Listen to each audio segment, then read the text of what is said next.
Motion passes 6-0. We have one presentation this evening, operating millage discussion. I will kick it over to our city manager, Karen Kovacs, and afterwards we'll go through some discussion. We'll go down the line, starting with Commissioner Stonehouse whenever it makes sense, and go from there. Thank you, Karen. Appreciate it. Yes, thank you. So the presentation you're actually going to see will probably look familiar because this is essentially similar to the one that we provided back in January, at the end of January, with just some updated figures, some updated focus points, and we'll probably go into a little bit more detail on specifics with some of the information we provide. Tonight really is meant to start this conversation again, as we've kind of heard this back in August, September during budget prep, and then also in January when we initially started talking about the next steps. So this is a continuation of that, but we are actually looking for more discussion revolving around the communication plan and the types of information and forms of communication that you as a commission would like to see and have in order to educate the public if this is something that you decide to go forward with. So no vote regarding this will occur tonight. We are looking, and you've seen, we've pulled on certain dates and when this will be coming before the commission for a final approval, and it's looking to be mid to late June. And I do want to make sure that the reason for this happening in June is because the tax year begins July 1st, and we are looking to mid-June because we do have to prepare to print those tax bills if the millage increase is something that the commission approves. It's something, and I do want to note also, it's kind of shifting the conversation when we originally started talking about millages and increasing the tax base, or the millage rate. We originally looked at December, and that was if we were able to go out for voted millages, and we will get into that in detail. But essentially, we have to go forward and have this in July July, because that is when we normally and typically levy our operating millage. So, few differences and just a little shift in the mindset on that one. All right. History. It's always kind of good to look back at history. This is, again, something you've seen before, and I think the important part of this is really talking about our revenues and expenditures over the course of the past 6 years and where we are. And, obviously, they vary year to year. They're presented before the commission for, each year, obviously, but things change. Projects and priorities change as well, but here it looks like, as you can see in the trend, we are getting to the core basic expenditures and revenues that we have through the year. Not much had happened, in 21 in that sense. We had enough to cover our expenditures, but that is quickly changing. Anything to add to those?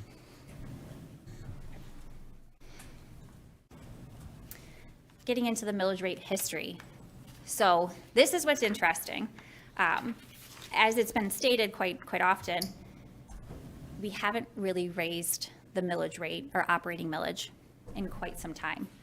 I think what is our year? We haven't technically raised it since almost 2006. We raised it in 2005, a little bit more in 2006, lowered it in 2009, and it's remained steady ever since. And what you're seeing, though, is while we've had the same millage rate, it does get impacted by the taxable value year after year. And we do, essentially you want to see when you have growth in taxable value, you do think that the millage rate that you're levying should generate more. However, we had seen some impact, obviously, to our taxable value. And I will say that the city staff and city commission had taken some steps to try and prepare for that, and I'm talking specifically about the We Energies plant and that decrease in taxable, significant tax base.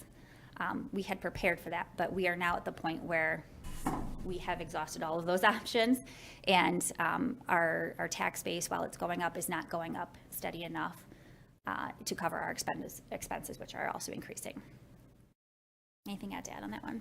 Anybody? Okay, both of you, please jump in. So this one, I may even defer a little bit to Mary on this one, but when we start looking at our millage and what we're able to levy compared to our bonding, this is really something that is pretty significant and pretty impactful. And, Mary, are you able to kind of touch on that, since Mary is working on a debt management plan which could hopefully address some of these concerns right here. What appears to have happened is what happens with a lot of municipalities. If you aren't increasing your millage rate, you tend to kind of offset that with an increase in bonds. So that's been the way that I've seen the city operate, is that we've been using our we've been exposing ourselves to debt and debt service payments in order to fund some of the construction and operating costs related with that. So as you know, we're at that point that we have exhausted our abilities in being able to bond for capital improvements. And now we're trying to seek that other alternative, which traditionally would have been using your millage rate to increase those revenues. And you will see on the last, all the way to the right on the last column, it's 17.6, and that is considering a millage increase to the maximum amount of our operating millage, along with the bonds that would be issued potentially at that point, in which you will see exceeds the 14.9 as it was in the previous year, fiscal year 21. Sure, if it's a clarifying question, Commissioner Hill. Well, we'll come, I want to spend some time on this slide. Okay. We'll come back. All right. Yeah. Go for it. So what are we asking for, or what are we recommending? Currently we levy 14.9225, and that is pretty steady. As I said, it hasn't changed much over the years, very minimal. What we are looking for is increasing that to the maximum amount that we are allowed to levy, and that in 2022 is the tax year, just so we're clear. We're looking to increase it to 17.5956, which is an increase of 2.6731 mils. And that will equate to $1.5 million in revenue. As we've stated kind of consistently here, we're looking at year after year, $2 million deficit of expenditures exceeding revenues. So 1.5 will get us to where we can, quote unquote, stay afloat. We will still have to make significant changes. However, it could be with less minimal impact to our services. So here's where you can also see, and you've like you said, you've seen this graph before, and there's been quite a few, I want to say, questions or some focus on this graph here. And what you're seeing is the blue line, which kind of looks like a mountain range, is our expenditures. And this is showing the graph from 2017 all the way to 2026. So while we want to focus on the past, we really want to actually focus everything towards the future, even past 2022. The red dotted line is a revenue without increase, and the green dotted line or dashed line is the revenue with the increase of operating millage. And this is where it's critical. 2023, you will still see that it breaks even. If we do not increase the revenue, or the operating millage, you'll see the red line falls well below the blue line, nearly by what, like I say, it says 1 million, but it's close to $1.5 million, which would be, as I stated, the increase in that property tax revenue. And, you know, this is really one of the reasons why we're not recommending a phased-in approach to a millage rate increase. As you can see, if we do our maximum increase we can, it just about equals our revenues, which are our expenditures, which we're already operating at a baseline budget. We've cut most of the fat we can cut. If we do a phased-in approach, you just have to pick where you want those lines to fall and how much of our fund balance we're going to use. This is a great segue into a question and some area that we've been discussing here. The phased-in approach. So essentially, and I'm just using as an example, half now and half later or at another time for another decision. Or using half as a way to buy time. So first of all, we do want to say that we bought our time this past year, and we are doing what we can, and we were very fortunate to at least have some of those COVID dollars in order to help fund some things that we needed funding and to pick up some shortfall. So the phased-in approach only moves that target a little bit further and puts us even further behind than if we had increased it to the maximum potential. There is the ability to do that now, and then you can have it as, I don't want to say a one-time hit, because it is, like I said, every single year we would be recommending this, but this is at least doing the thing now to make it the biggest impact, if that makes sense. When we start talking about fund balance, and Mary can jump in on this point, when we start talking about fund balance with this, that's our major concern, is exhausting our revenues, our reserves. At this point, per our fund balance policy, we would hit that trigger mark that we would have to take certain measures in order to get us to have the minimum amount of fund balance. We would hit that in fiscal year 2024. We would exhaust and be in the red completely and have no reserves, be $660,000 in the negative of our reserves by 2025 if we do nothing. So if you phase in that approach, you're only moving that maybe by 6 months, maybe to a year. You'll also still have to take even more drastic measures to catch up. We won't be able to maintain our infrastructure, such as there are contributions to streets. We won't be able to fund certain services, and we can talk about that in another time here coming up. But this will only delay that, and we would have to take even further drastic measures. We're looking for the max levy because that's what's needed to balance our budget. Basically, anything less, we're still going to be borrowing against our savings, and those savings will run out in short order. And we'll get to more discussion on the fund balance here shortly, but I did want to just at least mention that was a good segue into that. While we stay on slide 6 for a second. So you are able to see where in even fiscal year 2022, our expenditures appear to fall below what our revenue is. It's a little bit, I don't want to say inaccurate depiction here, but we do have one-time COVID dollars in grant funding that we have here that makes our revenue appear to be higher than what we have. Those are inconsistent revenues. Those are one-time hits. We are able to use that once and that's it. But where we focus is kind of going forward from that. So while it appears that we would have a $500,000 surplus, that is not completely accurate. That's definitely not accurate, actually.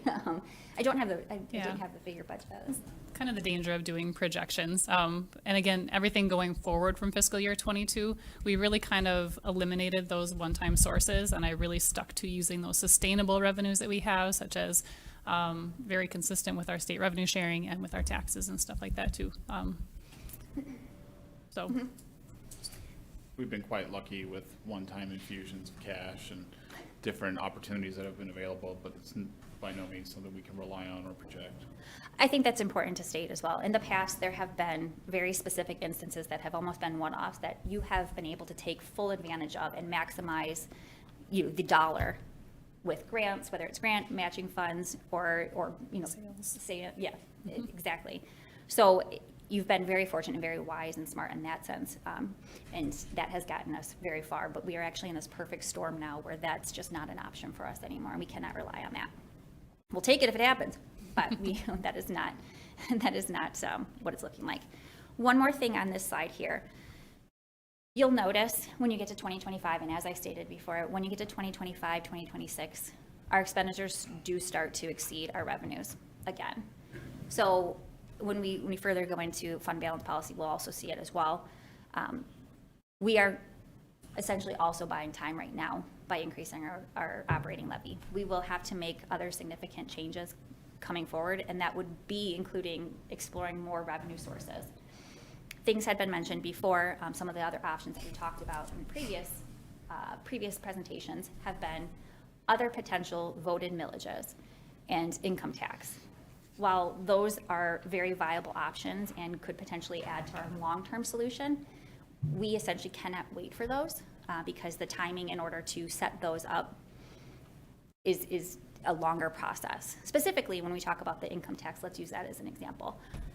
By the time that gets onto the ballot, there's still another year. You have to wait for the next income year in order for income to be earned, and then the income tax payments will happen the year after that. So let's just say we could pull it off to a November ballot. It passes. You'll have fiscal year 20, or you have tax calendar year 23 for income, and then you wouldn't see any of those payments till 2024, and we would have exhausted our balance. I'm sorry, you want to say something? I was going to say, you can see just on this, which probably needs to be a little bit tweaked and updated still, but by the time an income tax would even be realized, you'd already be trending downward pretty harshly.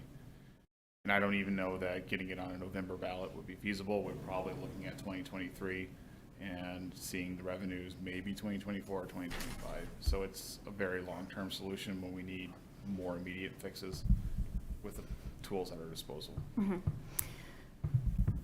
any of those other voted millages, as we mentioned before, include, debt levies, police and fire pension millages. I think we've talked about there could be some state legislation that changes police and fire protection millages. Those are obviously all very viable solutions, but are not guaranteed and are very specific, and we're really looking for our operating millage. Also, when we're asking for a voted millage, if there is the ability to already do that within your operating millage, that's typically how that's handled. Those voted millages sometimes come a little bit later, hopefully as a last resort. So here we are looking still at the fund balance with and without the operating millage, and as you can see, and as I described here, we start talking about our fund balance policy, but then also having none. So that's where it gets a little bit more concerning. With the maximum allowable levy, we are able to be within our fund balance policy minimum through 2026, fiscal year 2025, fiscal year 2026 with no other changes. We would be triggering that minimum fund balance policy actions we'd have to take. And then by fiscal year 28, we would have exhausted our reserves. Did you have more to add to that, Mary? That's really what summarized the need for this conversation with you. At last year's budget time, we recognized a budget problem with revenues not being able to take care of our expenditures. But when I started to finally look at this and realize that we are in a fund balance situation, this is why we're bringing it to you now. We're communicating that the fund balance policy will trigger some very even more challenging circumstances to overcome. So all of this is really kind of coming down to that now, is that we're alerting you, we recognize a problem now. We're kind of past the time that we probably should have done something about it, but there is a whole other myriad of things that needed to play out between the recognition of how the tribunal cases were going to settle out, with We Energy is going to be settled out. Then we had COVID hit. I mean, we had all kinds of stuff kind of delaying this moment. And last year during our budget discussions, it was past the time that we could do anything about it for fiscal year 22. So it's just, this conversation has been coming, and it really needs to be addressed now.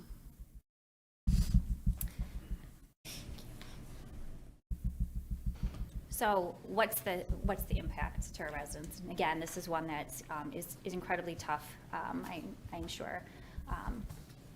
Our residential taxes, and so we tend to use averages, and we understand that taxable value is not an easy one to really make as an average. So Mary does have some information to say where, median and the distribution, which is actually, I think, quite surprising and helpful. Yeah, it surprised me when I looked at when I took our residential base, because truly that's what I know your concern is what is the impact to our taxpayers? And so we've gone through and we kind of queried all of the residential parcels. There are 5,200 residential parcels, and 75% of that fall between the taxable value of 100,000 or less. So these are the true cash value homes of 200,000 or more. So when we talk, it seems like a lot of our conversations have been about our concern about our fixed incomes and things like that too. So I wanted to pay attention that let's focus on the biggest impact percentage-wise for our taxpayers and what we're truly asking of those folks. So could you say that again? It was 75% of what? the taxable value. So 75% of our residential homes fall under $100,000 taxable value, which is roughly a $200,000 home. Does that make sense? So 75% of the houses in Marquette are SEV at less than 200,000. That's not what they would sell for, but that's what they set up as. It'd be taxable value. Taxable value, Taxable value is less than 100,000. The value is about 200,000 or correct, less. roughly, yep.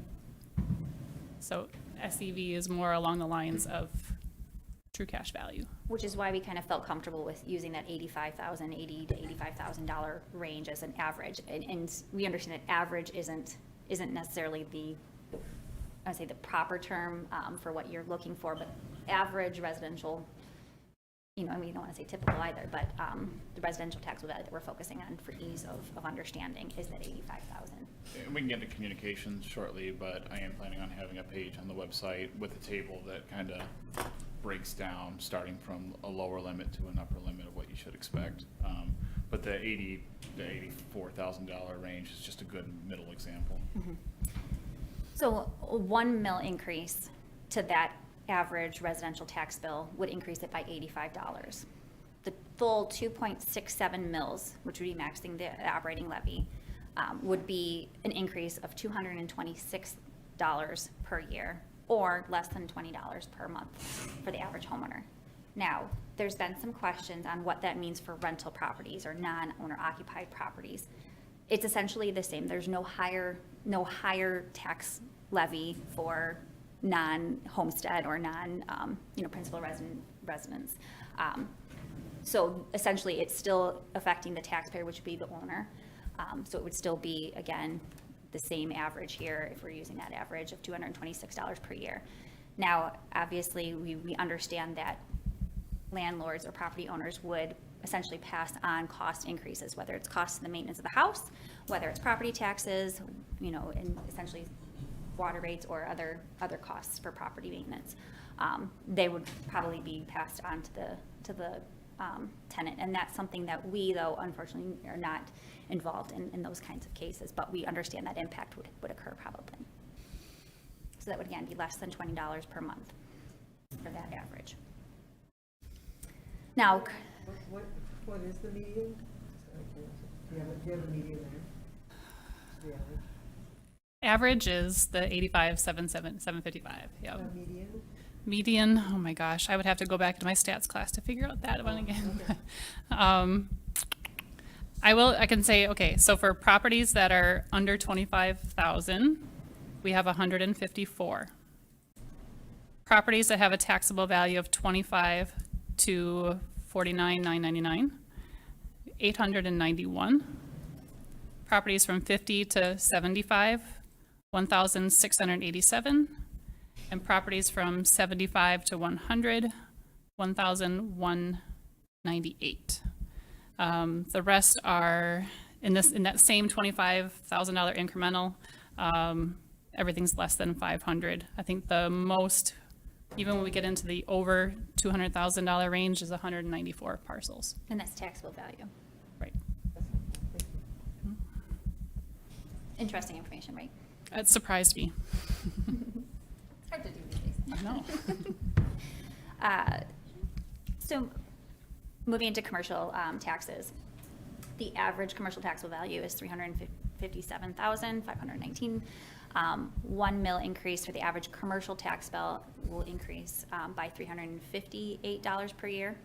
So the full 2.67, we rounded up for 2.7 mil levy would be an increase of just under $1,000 per year or $80 per month for the average commercial property.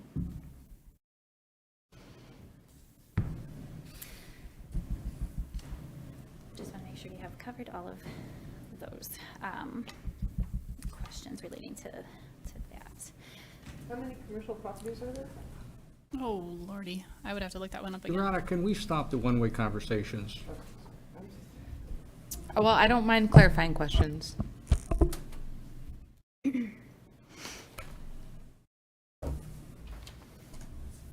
So that concludes kind of the recap of the presentation and of the facts.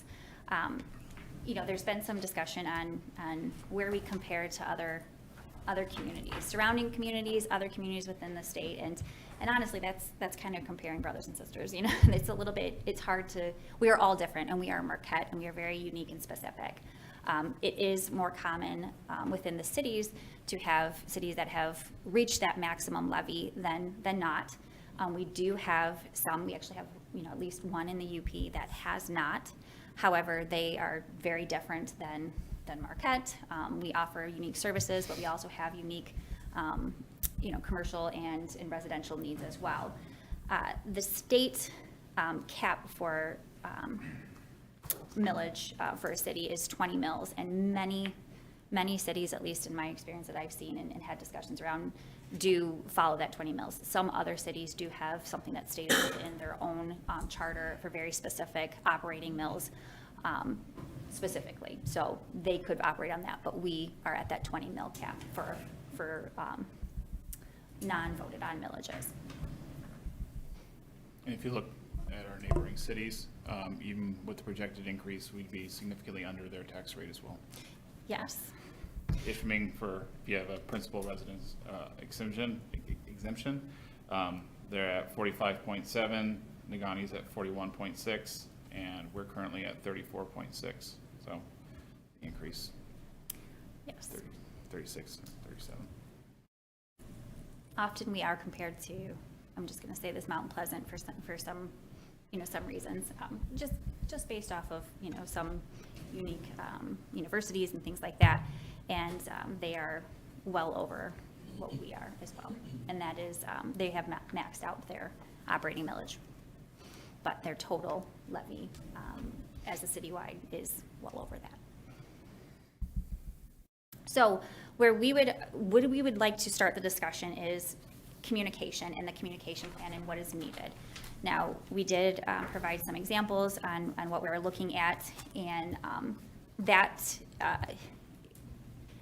there's no example to really follow with other communities or other peers that we have looked into, because this is an operating millage increase, which is something within your power as the commission to do without a vote of the public. So finding communication pieces that are similar is very difficult. However, we know there are some core pieces of information that you would probably like to see, but we also don't want to assume. So when we move into the next part of the discussion, and Jenna, I'm hoping that you can help facilitate that, would be what are the types of information that you would be looking for.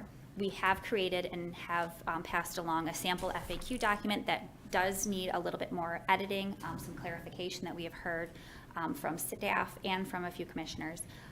But we would like to at least start with that and have something published onto specific city website or webpage, and really have that as our base communication plan. There's been ideas of putting something in the tax bill inserts, however, that is incredibly costly and would happen after the fact. So we are looking to be more proactive. Everybody would love to probably see infographics and graphs. There's several different ways to present that, but as a commissioner who would like to be able to communicate this to residents and seek feedback, we would like to know what specific information you would like to see. So, before we start into that part of the discussion, Jenna, would you like to open it up to any questions? Mayor Smith, I'm sorry. Would you like to open it up to any questions? Yeah, actually, you're reading my mind. I was just thinking, I think I'll go down the line of the commission and have folks ask questions, and then we'll come back, and then we'll give our comments or a general sense of where we, however much we want to divulge. This is a meeting, so you can certainly state your opinion, but we're not taking a vote on this tonight. And then I think it would just help to have a general sense of what direction staff should go on this one. And then third, if you could comment on the communication plan. So first, just any questions about the presentation or items discussed tonight. We'll start with Commissioner Stonehouse. Your Honor, I don't have any real questions on the presentation that was given tonight. I think it was excellent, it was spot on, and certainly made it very clear, I think, to all of us what our current situation is and what the future outlook would be. But the concern I would have, and the city manager hit on it, I think, a little bit at the end of her comments, is we've got to be able to come up with a very strong education package that explains how we got to where we are, because we have a turnover of people in the city, I don't know, 5% a year, compound that over a number of years, and we have people with very little institutional knowledge that understand, for example, like we were getting at one point, I think $1.4 million a year from the power plant, the one at Presque Isle, and of course, when that went away, that great big flow of money also went away. I don't think we have people that understand the impact of either Prop A on property taxes or Headley, and they need to, because that's why that little green line we looked at kept going down and down and down, was for those problems. Certainly to be able to explain also where the city gets its money from in some detail. I mean, we understand that the bulk of our money comes from property tax. I don't think everybody in the city understands that and understands how those impacts have eroded that over time. We need to talk to brownfields as part of that FAQ too, because the city started the brownfields with large measure as being a supplement, not a supplement, a replacement for that money coming from Presque Isle Power, knowing that it would be coming in the future. So we have a good future, but we've got to be able to look at that in near terms of when will we begin to realize the income from it. And if it's, we think maybe 5 years out or 6 years out for different projects, we need to be able to push that out there so folks see that this is part of the overall plan and overall situation. I would very much like to have a discussion on the income tax as part of that FAQ, because having chaired the committee some years ago that looked at it, it ain't easy. And it is very difficult thing to not only to have occur, to make it happen, but also to understand that it's done as fairly as possible to everybody that it would be impacting on. So that's not a throwaway. That's an issue that would take us a couple, 3 years to work our way through before we would be ready, I think, to bring it forward, should we desire to do so. I also believe very strongly that we need to present, the city needs to present a budget if we don't increase. If we choose not to increase the millage, what is the budget for the coming year? So folks understand directly what that impact would be. I mean, all of us understand, I think, that police and fire are the two largest users of the budget, not in impact areas of outflow of money. And what does that mean? How does that translate to number of officers on the street and the number of firemen that we might have, what parks programs would close? And not to do this as a fear thing, but to do it as a very real exercise in, we don't have the money, what are we going to have to cut to keep that within our budget? And that, I think, alone would be something that folks really have to see and understand. So those are components that I would like to see within the educational program that I'm sure the city will be developing, and things that we need to be discussing once we move to that stage. Thank you for the time, Your Honor. Up next would have been Commissioner Bonzel. He did submit some questions because he knew he wouldn't be here tonight, so I will ask a few of them. I know Pro Tem Mayor has them as well, so I'm hoping we can tag team here.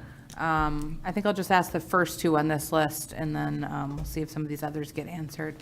So Commissioner Bonzel's question was, according to slides 3 and 4, the last operating millage increase in the city of Marquette occurred from 2004 to 2006, when the city enacted a 1.5 mil increase over 2 years. In the past 27 years, the operating millage has never been increased more than about 1 mil in a single year.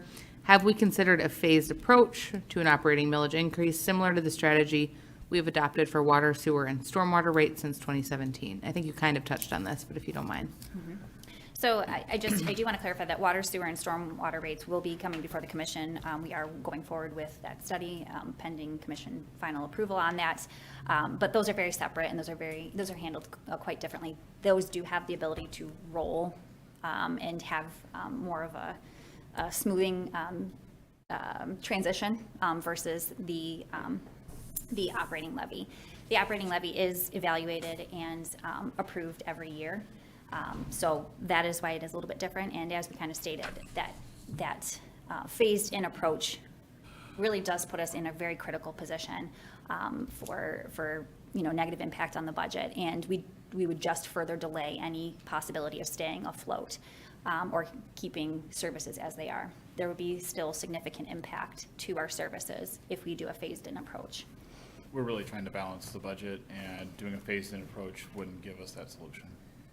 Thank you. Appreciate the response on that. And another question from Commissioner Bonzel. According to slide 6, a loss of nearly 1 million in revenue appears to be projected from 22-23, whether the city commission raises the operating millage rate or not. Why? So that is because some of those one-time funding sources that we would be seeing in fiscal year 22, for 21 to 22 and then 22 to 23, timing-wise, I'm not entirely sure. Mary could probably specify on those, but mainly due to those one-time funding sources specifically or especially. Such as ARPA? And the different inducements we've seen over the years. Anything to add on that one? That's pretty much it. Yep. Okay, well, Commissioner Bunzel did have a few more questions, so if they don't get asked, I will ask them before I ask my questions. We'll move on to Commissioner Davis. Thank you, Madam Mayor. I have asked the city manager several questions, and actually, they've all been answered during the presentation. I'm very glad that this is being recorded, because I hope that a lot of the community, a lot of the taxpayers watch it and watch it intently, and stop the video and rewind it and see what that answer is again, because a lot of the questions that I think are going to come up in the community have been answered in this presentation, and sometimes they go by so fast that you don't quite catch it. I just want to follow up on one of Commissioner Bonzo's questions about that decrease in revenue from 22 to 23, and I made the assumption that this was due to the ARPA funds and the COVID relief funds, and we will be getting more during 2023, but in the conservative way that we are presenting the budget, we are not counting on that. And could you just tell us what we might be getting again in that following year? For the second payment, the ARPA funding we're talking about, yeah, that should be coming at the end of fiscal year 22. So we wouldn't be applying it until fiscal year 23 if things go well. But that's going to be an additional, I think it's 1,050,000, something like that we still have left to. Okay, and that is not included in this particular graph? It's not included in those projected figures. Okay, and I have comments. I don't know if you're just looking for questions, or are you also looking for comments? I was just doing questions to Okay, start. well, then I will know it got pass. a little muddy, so. Okay, yeah, I will first pass. We're just doing questions and I will come back, so. I'd just like to point out, I think we found it difficult to pass on the ARPA funds to general operations, which is why we recommended the use of it for the fire truck, for example. Doing general operations becomes much trickier to account for everything and to make sure it's in compliance with the requirements of those funds.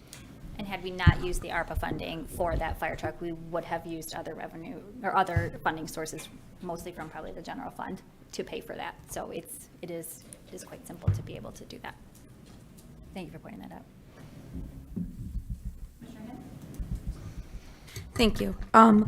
I did want to touch on a couple things that you talked about, just for clarification purposes. I know that our trigger is at 60 days, correct? Correct. And what is that amount in our fund balance? We do have that.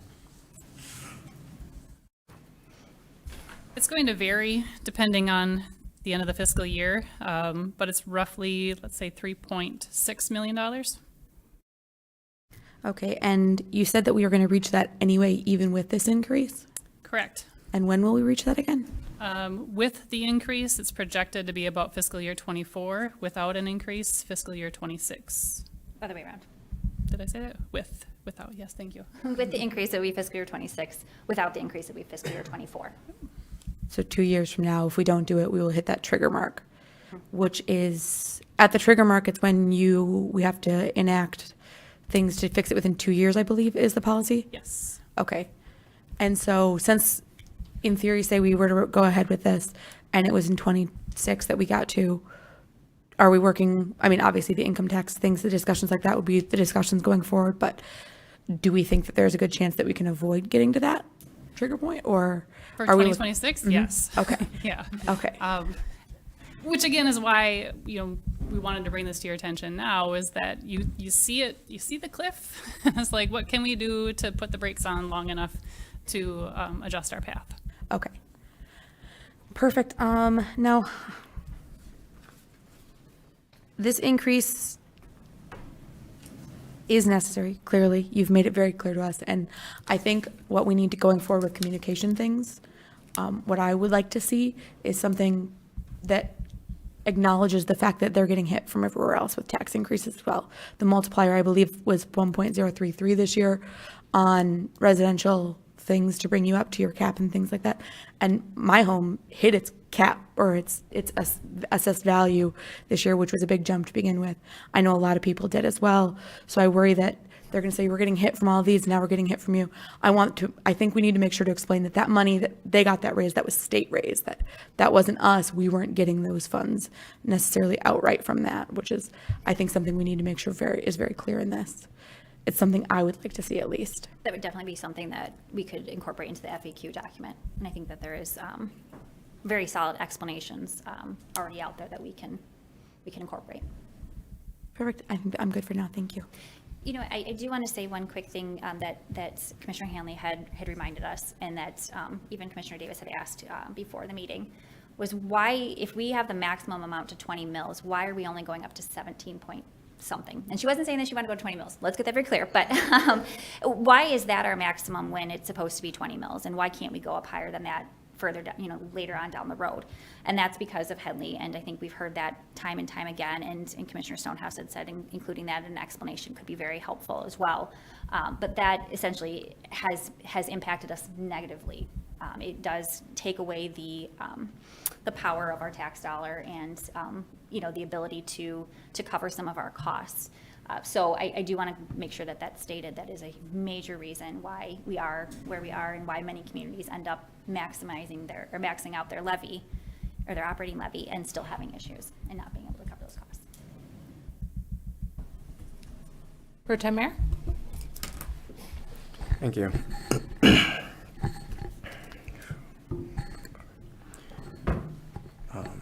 I'm going to ask a couple of Commissioner Bonzel's questions here real quick as well. Honestly, some of them it seems like have kind of been answered through the presentation, but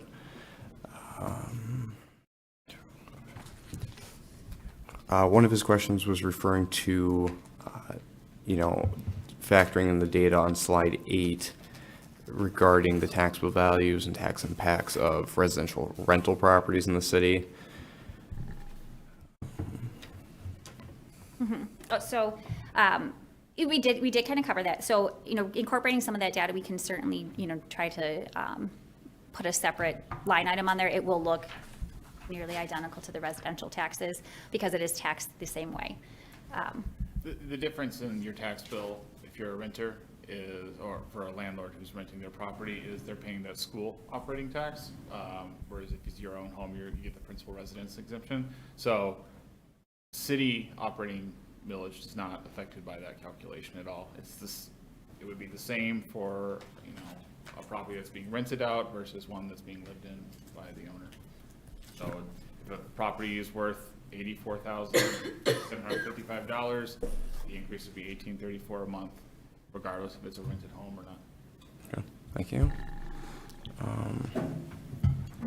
His next question was referring to slide 6. It says, which appears to show that even without a tax increase, expenditures are not expected to exceed revenues in 2022. In fact, the graph appears to project a roughly $500,000 surplus for 2022, an accurate interpretation of the data for slide 6. I believe you did cover the fact that that was from the one-time ARPA funds. Yeah, we're trying to look forward. It's difficult to look at this year because we are getting different funds and putting them in different places. I don't know how else to better describe that. It's just the current year is fuzzier than our projections can be going forward. And going forward, we're assuming no extra funds and really a bare bones budget. Okay. We've got another one here, and the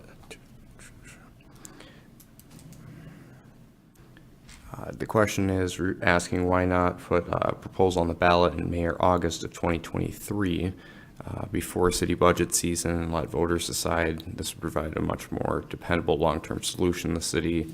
It's long-term financial problems. Our only options for voted millages would have to be a debt levy. I think we covered, what that means. That would not help our general fund necessarily to what we need it to. Then also, your other options were a recreation authority millage, which we already do have right now, and that would take some time to create. And then also looking at that police and fire pension millage as well. That could be a possibility. Again, though, that was delaying any future, any current resolutions for at least just breaking even for our budget. Like I said, balancing our budget. The income tax also does require a vote that, as Commissioner Stonehouse recalls, takes a long time to go forward. So we are looking at a need right now and in the future versus being able to buy time. We've bought time this year. I think we're still waiting on the legislature to determine that public safety millage question, and I wouldn't put any bets on how that'll turn out. You know, like Karen said, if we were to put an income tax on the ballot in 2023, we probably wouldn't see revenue from that until 2025. It's just far too late. And this is within our ability to do regardless. You know, you have this authority, really it's how it should be exercised. And we are committed to still exploring all revenue options and continuing to explore those even after this. I was actually going to ask a follow-up, and I think you just answered it, Sean. Even if we had this on like a 2023 ballot, it wouldn't be till 2025 that we'd see the revenue, but we're hitting our funds policy in 2024 without an increase, right? Right. Okay. You would be, just so that to further drive that one home, you'd be out of reserves by 2025. Zero. You'd be negative 660,000. Great. Okay. I do have one more here, if I can find it. Is kind of part of the idea here with buying us several more years of time in the hopes that even, are we anticipating come 2026, 2027, that we're going to have enough general funds to cover us for a couple years until like some of those brownfields start coming on the tax base? Is that kind of the plan here? Just kind of thinking ahead a little bit. That's a great plan. That's a great thing to look forward to, but This is something that needs to be attacked on so many levels. You know, we're approaching the revenue option right now. This is the easiest trigger that we can pull right now in trying to overcome the projected budget deficits. Starting to lose my train of thought, but it's going to need to be attacked on the expenditure side and operational side. I mean, this is a multi-fronted attack on how we're going to balance our budget going forward. And this is the first step in making that happen. So yes, there are more things coming. it's exactly how we got here as well. Is it wasn't just one thing that led us to this road, and it's not one thing that's going to solve the problem either. There's multiple avenues that we will have to take, and this is the one that's within your power right now. Okay. Thank you, all three of you. Commissioner Hill? Yeah. Thank you. This has really been helpful. I'm really glad we are bringing this up and review it and learn more every time. I agree that it's incredibly important that people understand the impact that Headley is having, that we are no business has to operate this way. Government is being forced to the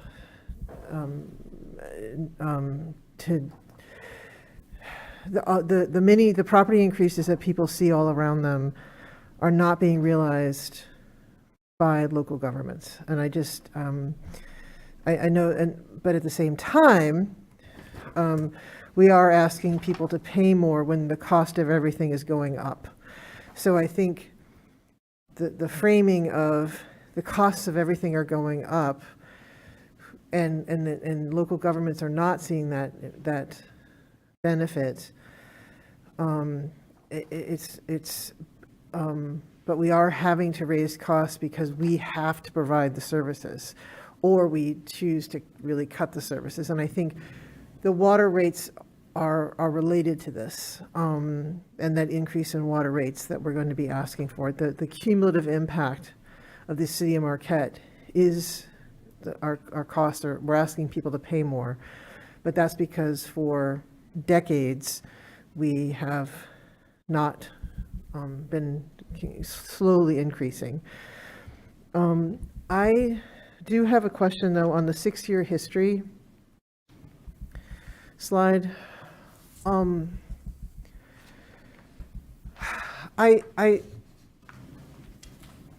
The fact that we were approving budgets that were so far above what the revenues were, I think we owe the public an explanation. I feel like I voted on those budgets.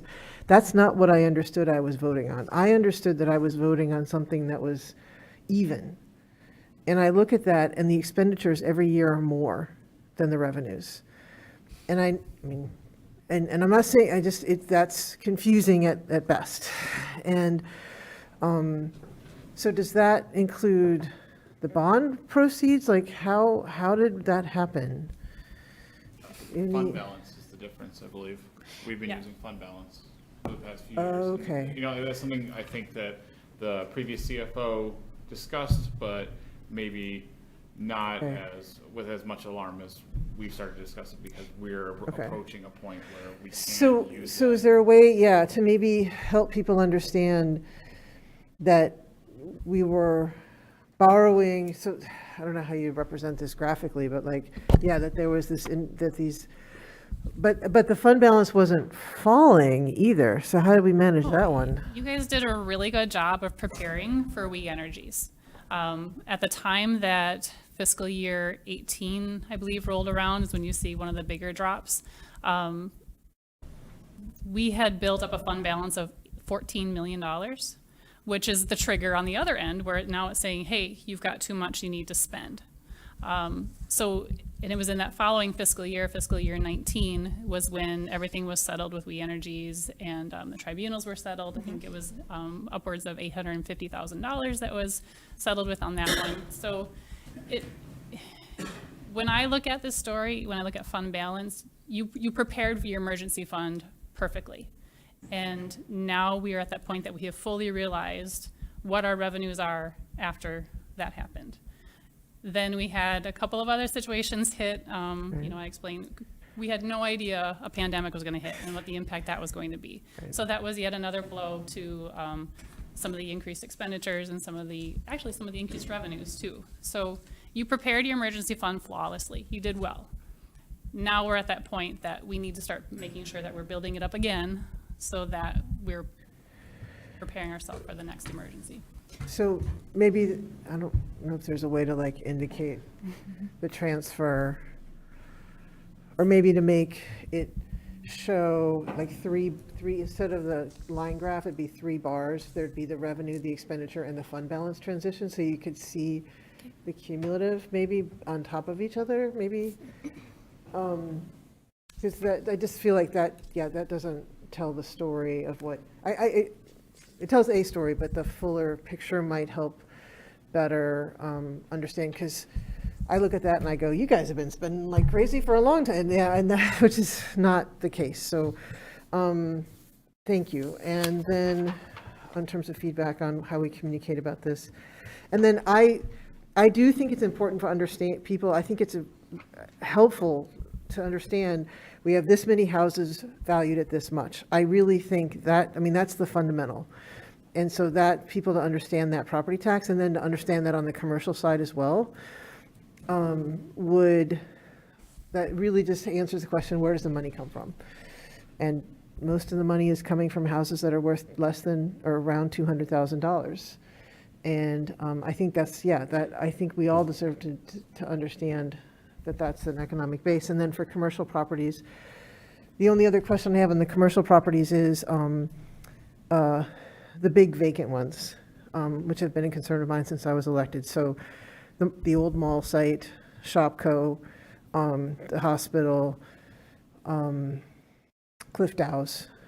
We are seeing revenues off of those, but again, helping the public understand that those big empty sites are providing us with some taxable income, and then the rest of the commercial properties. Thank you very much. I don't have any questions. I think the commission has done a nice job of asking any questions I may have had already. I want to say this is difficult, but I do believe it's necessary. We'll get into, more from the commission about what our thoughts are in a minute here, but I appreciate all of you for putting this together. I know it's been a long road since, less than a year ago when we kind of decided we needed to go down a different path, and I appreciate all of your work to try to figure out the short-term and then the long-term plan, and provide recommendations and help guide us through what, in your eyes, what makes the most sense for the city of Marquette. and, you know, tee it up for us to then have these difficult but important conversations. So thank you. I think a lot of folks have already kind of weighed in on what the communication plan should be. I guess I'll just say that I think, you know, whatever we do to also put it on social media, which I think I've already talked with you folks about, so that we're reaching an audience. I really appreciate that this meeting is being recorded, so folks can look at it on YouTube or, you know, watch it at a later date. Those are some ways I think would be good. I appreciate that media is here, and I hope that they continue to cover this, because I don't want this to be a surprise. As much as it's not something that I really, you know, it's not at the top of my list when I go to an event that I want to talk about. It's important, and we need to talk about it. So I guess I'll just ask the commission if anyone has anything else to add on the communication plan, and then I will go through one by one, starting with Commissioner Bonzal on your overall take on moving forward. So communication plan. Commissioner Davis, anything to add there? Just a communication plan, nothing? Anything else? Pro Tem Mayor? Maybe just one thing. On one of the slides, you kind of had a breakdown of how much it would cost per year, and then you had like a monthly rate in there. I guess clarifying, is that increase effective when we say July, is that like $226? Is that tax bill rate then and there up that much, or is that something on a monthly rate they can account for the following year? It would be effective, levied July 1st, payable in September. So it'd be the summer tax bill. Okay. I think the only thing I would say then is just making sure that's like clear enough that people can account for that quickly enough, I guess, instead of thinking, you know, they have longer periods of time to plan ahead for that. And Commissioner Hanley had one other thing to add. Bouncing off of that, almost exactly. A lot of people have it in their escrows clearly, and I think we need to make it very clear that if you are getting yours taken out of escrow, you really need to call your bank to have that increase the amount that they're taking monthly. Because technically the tax bill, though it'll come out from everyone in July, if it's out of my escrow, like my escrow at the end of the year will just be negative if I don't add extra money to it. Correct? I'm pretty sure that's how escrows work. We are well aware that, Okay. that there's a number of taxpayers that have escrows and that would be impacted. So by taking a proactive approach, that's a great idea. We do have that included in our FAQ document, knowing full well that that is probably one of the number one questions we get. And and I'm sure that Pro Tem can help out with this one. Sometimes it does take a call to your financial institution to inform them of a change and making sure they're not overcompensating for a change. Not that our local places would do that, but I do know some of the larger ones do. Thank you. Anything else on the communication plan? Oh, Pro Tem Mayor? I just feel like I have to jump in a little bit there. It's important, I think, that as residents that do use escrows to contact their financial institutions, because if you just, like a lot of people still use like coupon books, if you just put the extra payment in there and your bank doesn't know why, they'll try to go back and adjust it and lower your escrow moving forward. So it's important that you contact them and explain to them why you're trying to pay extra. But Good info. All right, now we'll just go down the line. Any other general comments or direction for city staff? Start with Commissioner Stonehouse. Thank you, Your Honor. Again, I'll circle back to brownfields and the opportunity, the absolute necessity to lay out what we think I don't want to say a cash cow situation would be, but when we will see positive payments coming in from the brownfields individually. I think that really is important from the standpoint that everybody looks at them, they see them, they think we're rolling in cash, because obviously these wonderful buildings are going up and they don't understand the dark side of it, and we need to make sure they do. Does anybody have a handle on the amount of money the city has lost because of the tax tribunal? Excellent question. Actually, this has been kind of a common conversation amongst staff and the city attorney. We will be providing that information, a little bit more insight on that, probably towards the end of the week, because we were able to make some significant settlements on that. Thank you. I think it's important that the public understand how governments work and some of the difficulties governments have in providing services to the public. And that certainly is one of them, when you're continually bleeding away tax money from businesses that can appeal their current tax load, and we don't even see it. We get no recognition that this has occurred, and especially to something like the tax tribunal. And if we could just reemphasize that the city of Marquette is a service provider. You know, we're not a business, we're a service provider, we provide services to our public. And that's why we need the money. In effect, that's our argument, really. If you want police and fire, if you want DPW, if you want to have this, all the things that we do, there's a cost to it. And we have to meet that cost obligation the same way a homeowner does or any business. So when we look at the highest inflation in 40 years, we're not exempt from that. And we need to plan that in our books the same way everyone does. So thank you, Your Honor. Commissioner Davis? Thank you, Commissioner Stonehouse, for bringing up the brownfield, because I think it's important to look for that future, because as he said, we see a lot of these beautiful buildings going up, and people are thinking we have all this tax increase, and because we don't have it, the brownfield is kind of our hope that's sitting out there for a better revenue source. You know, I know a good number of people who are within your example there in terms of their home, and whether they're seniors on a very limited income or whether they're young professionals whose salaries just are not matching inflation. It's difficult. The $1,834 a month include, and then we add the water, and you know, they're paying more at the gas pump, and it's very difficult. So I understand. You know, I do want to just acknowledge that this conversation and this decision that our commission is going to need to make is something that's been weighing on me very heavily for a year, and I can tell it has for the staff too. And the community needs to know that the staff has been doing as much as they can. We've had our budget cuts. We've honed down the expenses to the degree that we can. And this is just very, very difficult. And, you know, as we look at increasing the millage, some people will just sigh and say, okay, we need to do this. And some people will be sad and just adjust their budget. And others will be very angry and send us all kinds of horrible emails. And that's okay, because we need to hear from you. I would just encourage everyone to, again, look at the video and go and listen to what was presented to us by the staff. And as you drive around town or as you walk around town, take a look at what you are getting for your city services. Take a look at your tax bill and know what you're paying, and will know what you might pay, and ask yourself if you're getting a good service for that amount of money. And if you feel that this is not an appropriate move for the commission, what is it that you would like to see not happen? Is it your police? Is it your fire? Is it the plowing? Is it the, gall darn it, my sidewalks are so full of dirt right now, why doesn't the city come by and sweep them? Is it the leaf removal? Is it the water? You know, what is it that you want to forego if we are not able to balance this budget? And I will just leave it at that. I just know that we commissioners need to hear from you. This is not a commission decision as much as it is a community decision. So those of you who are taxpayers, it's really your responsibility to listen to this presentation and to communicate with us what you would like to see happen. Commissioner Hanley? Thank you. Unfortunately, from what I'm seeing today, it's not much of a decision that we're left with. It's more of a yes that I'm saying that we have to go with. Obviously, decisions aren't being made today, but there's no options. We are down to what we need to do in order to keep us afloat. And I know that the city staff has cut everything and worked diligently to make these decisions. And you wouldn't come to us if it wasn't the only option to move forward and keep us going.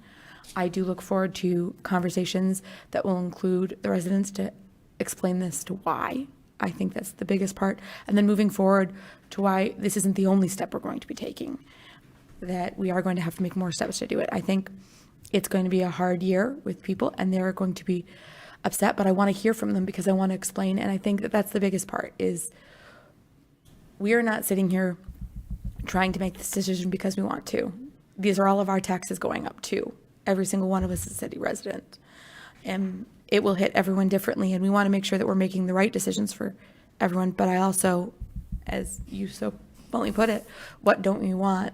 Everyone likes the city services that we provide right now, and we don't have much more that we can cut.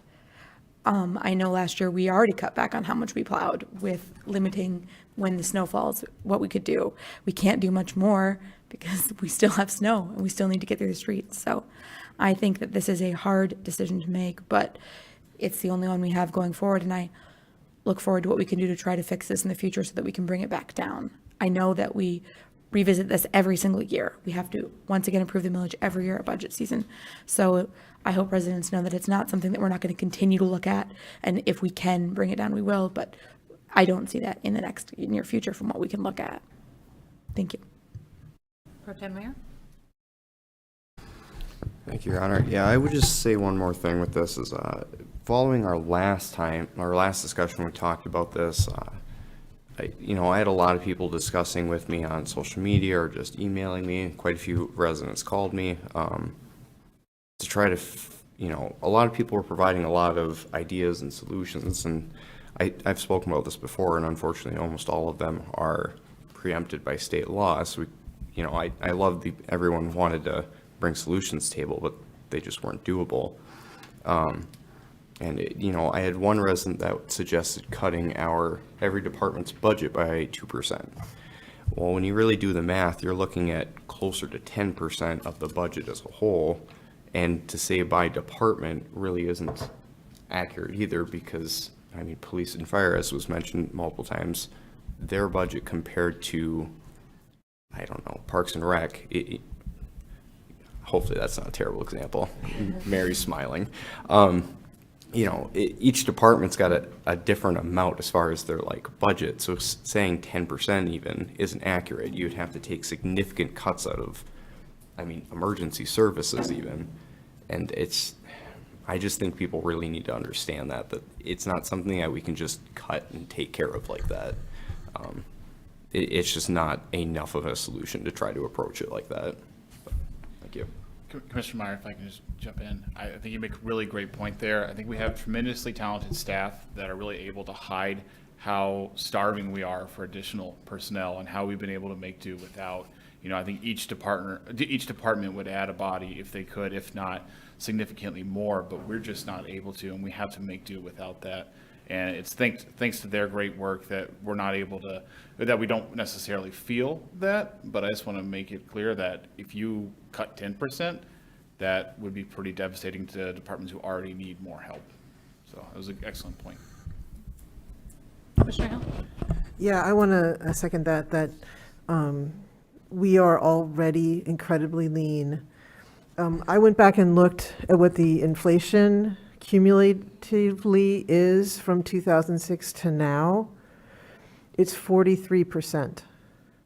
So $1 now is worth 70 cents, would have been worth 70 cents then. We've shrunk our revenue basically by a third from what it was at that time, is another way to think about what the impact of keeping things steady. In fact, you're falling behind because inflation is going up, even at that little bit that it's been going up for the last 10 years. But I'm old enough to remember when inflation was 8%. My student loans were at 8%.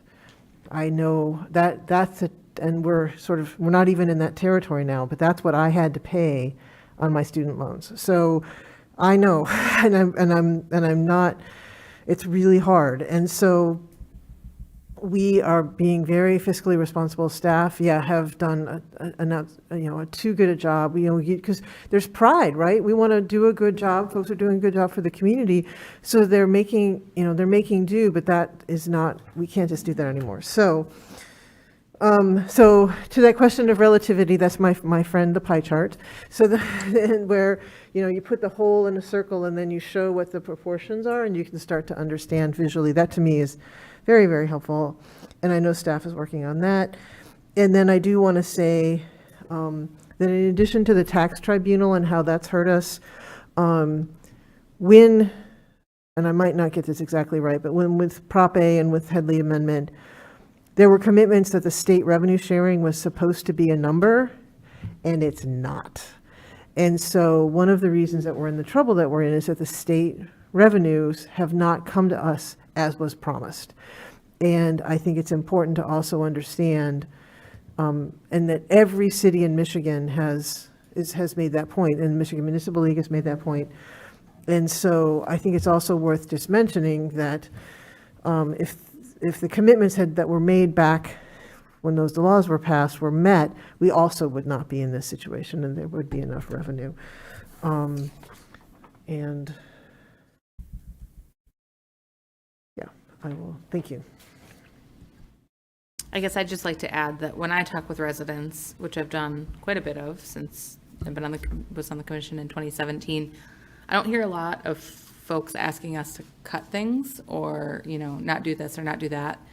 We want more programs, we want more streets resurfaced, we want more events, and that's reflected in our strategic planning. We've got all these amazing plans that we would love to be able to move forward on, but at this point, we have to deal with, the hand we were dealt. We've got to take care of business so that we can then begin to look forward again at expanding services. But the conversations I have with residents, I'm not hearing, I want my streets plowed only once a day, which some communities in our area do, by the way.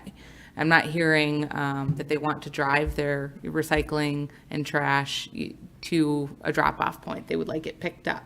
I'm not hearing that they want to drive their leaves to a drop-off point. They want it picked up, and boy, do they want it picked up. I've been hearing about it because it's windy today. So I think as tough as this is, our residents have come to expect a certain level of service. And I think for the most part, I'm hopeful that they will understand that this has been a difficult discussion and likely a difficult decision ahead of us. And hopefully we'll have more support than we're anticipating in this room for making that. And like I said, it is, first step in the process. I do think we're going to have to look at the income tax piece, and sooner than later. That or whatever other alternatives we have. I think we need to get rolling on that, whether that means we need a committee of the commission or we need to have some work sessions, whatever that means, I want to make sure that this conversation continues. So I appreciate city staff letting us know that even if we make this decision, we've got more tough decisions ahead. All right, I think that's it for comments from the commission on this item. I'm getting a little bit mixed up between the work session and the special meeting format here. I'm going to move into public comment, and then I'm guessing the commission won't have a lot of comments. Maybe I'm hoping. And we'll have city manager and any other staff who want to do comments, and then we'll adjourn. We do have a meeting at 6 o'clock, which is why I'm kind of looking ahead here. So public comments, anyone wishing to make a public comment, go ahead and approach the side podium. You'd have 3 minutes to speak. Name and physical address, please. Anyone for public comment? Seeing none, public comment is now closed. Any additional comments from the commission? I'm thinking that was pretty well covered. I'm not seeing any hands. So we will go ahead and have our city manager, if anything you'd like to add, Karen, and your staff. Just a huge thank you for all of the feedback, the questions, and the ideas for this communication plan going forward. And it's been a tough conversation to have. It is something we talk about nearly daily. And we really do want to just be able to inform those taxpayers. And while we cannot alleviate the burden and the pain, we will do our best to listen and to understand. Thank you. Thank you. All right, we are adjourned at 5:46 p.m. We'll resume at 6 o'clock for a regular meeting. 5.